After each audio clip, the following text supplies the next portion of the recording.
আমি খুবই ভাগ্যবান, সেদিন আমার বেঁচে থাকার কথা ছিল, মৃত্যু থেকে অনেক কাছে ছিলাম। আমি আমারই সংসদ এলাকায় আমার নিজের বাসাকে এড়িয়ে পার্শ্ববর্তী আর একটা বাসায় আশ্রয় নিয়েছিলাম। বেশ। তখন চার দিক থেকে মিছিল আসছিল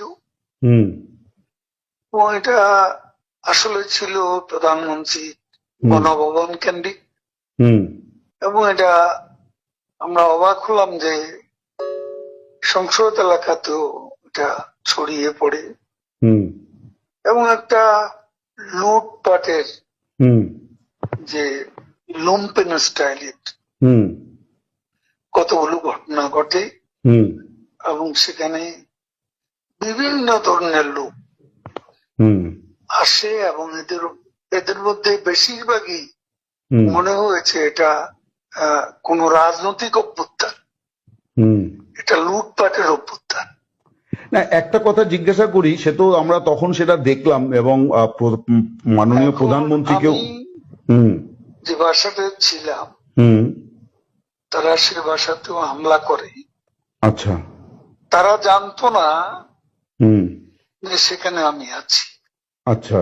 আমার বাসা তারা লুটপাট করেছে, কিন্তু যে বাসায় আমি গিয়ে আশ্রয় নিলাম সেখানে তারা হামলা করবে এটা আমি ভাবতে, কিন্তু সেখানেও দেখলাম যে অনেক লোকজন ঢুকে পড়ে এবং তারা ভাঙচুর লুটপাট করতে থাকে। আমি আমার স্ত্রী সহ আমরা বাথরুমে ঢুকিয়ে যাই, অনেকক্ষণ ছিলাম, প্রায় 5 ঘন্টা।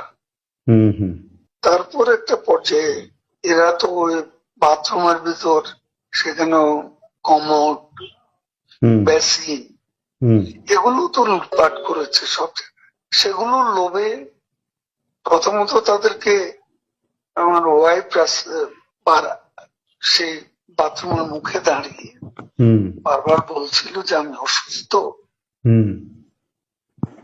এ কথা বলে তাদের ফিরিয়ে দিচ্ছে।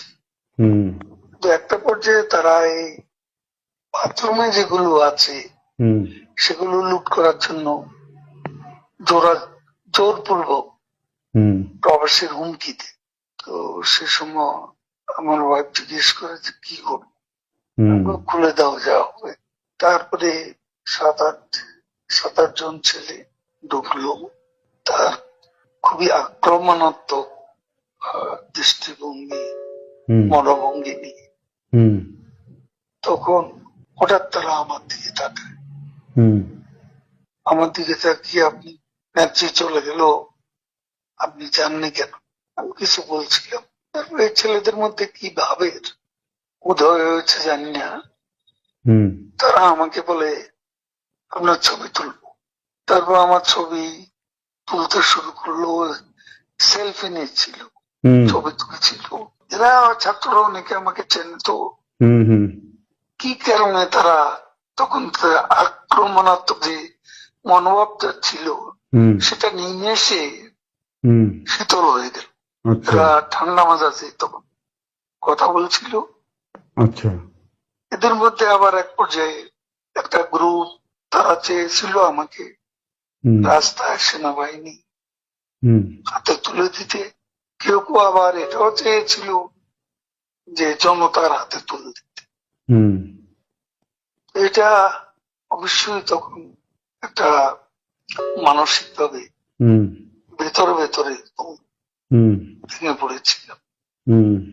এরপর এরা এদের একটা শার্ট, এদের ওই ব্যাজ, লাল পতাকা শোভিত ব্যাজ লাগিয়ে আবার কালো একটা মুখে একটা মাস্ক দিয়ে আমাকে হাঁটতে হাঁটতে সংসদ এলাকা থেকে বড় রাস্তা গণভবন অভিমুখী রাস্তা ওখানে নিয়ে যায়। ওখানে নিয়ে হঠাৎ করে থেকে ট্যাক্সি আসে, হুম একটা ইজি বাইক, হুম সেটা খালি ছিল, হুম ওখানে কোনো গাড়ি ঘোড়া কিছু ছিল না। হুম ওটা হঠাৎ করে কেন যেন এসে পড়ল, হুম হয়তো আমার ভাগ্য। এরা দুজনে আমাকে নিয়ে, আমার ওয়াইফকে নিয়ে ওটাতে উঠলো আর বলতে লাগলো, ওতে তো অসংখ্য মানুষ, হুম চেক আপ সব জায়গায়। এরা বলতে লাগলো যে আমাদের চাচা চাচি অসুস্থ, হুম হাসপাতালে নিচ্ছি, হুম ডিস্টার্ব করবে না। হুম এই করে করে নিয়ে গেল একটা অনেক দূরে একটা জায়গা। তো এটা হলো, ভাবতেও পারেনি ওরা যখন বাথরুমে ঢুকলো যে বেঁচে হুম থাকবে।